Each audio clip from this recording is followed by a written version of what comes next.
The story where a homeowner, and they've released the name, Jim Richards, and I know Jim, actually, and have done business with Jim.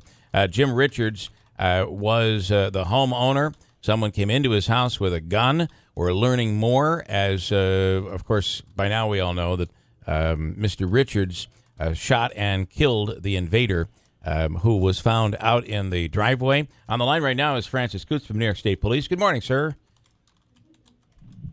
I'll try that again. Good morning. Are you there? Can you hear me now?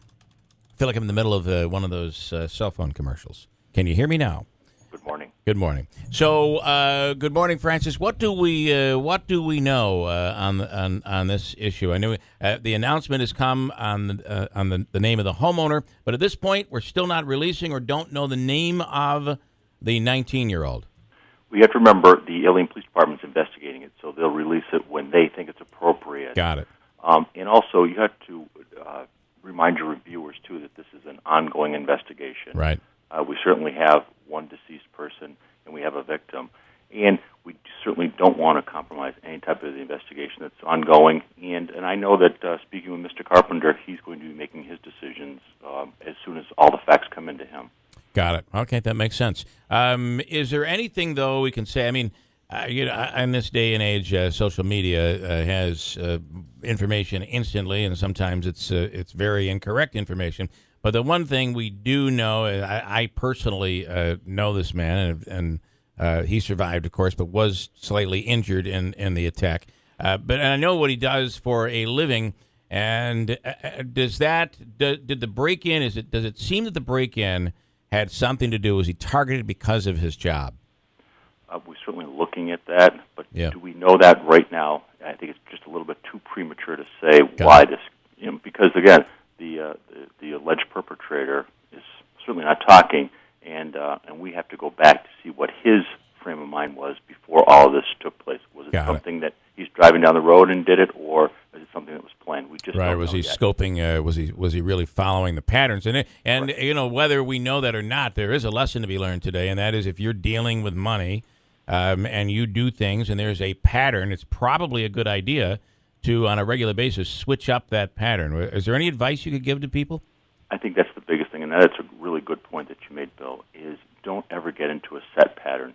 And for many reasons is because you don't know what's going on in today's society. You want to be extra careful, and certainly if you're carrying large amounts of money, you want to be extra vigilant about what's going around with you. We tell all of our police officers just have situational awareness. Know what's going on around you, and don't set any patterns. It's going to interrupt any type of plans that someone may have against you.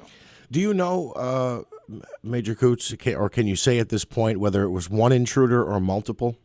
I do not know, so I don't want to even guess. Got it. And that will be coming from Ilion Police and correct, from yes. Jeff Carpenter's office. Yes. All right. Again, a lot of people have talked about the fact that it's the homeowner that shot and killed the intruder.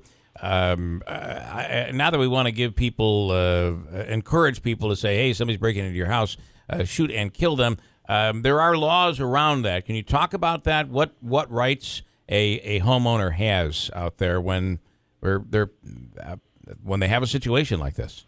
You certainly have every right to defend your property, your house, and the people that are living in it.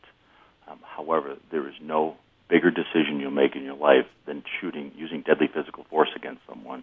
I'm sure you remember not that long ago, we had a father shoot his son in the northern part of Herkimer County because he believed it was an intruder. Right. In fact, it was not, and now he has to live with that very serious mistake that he made.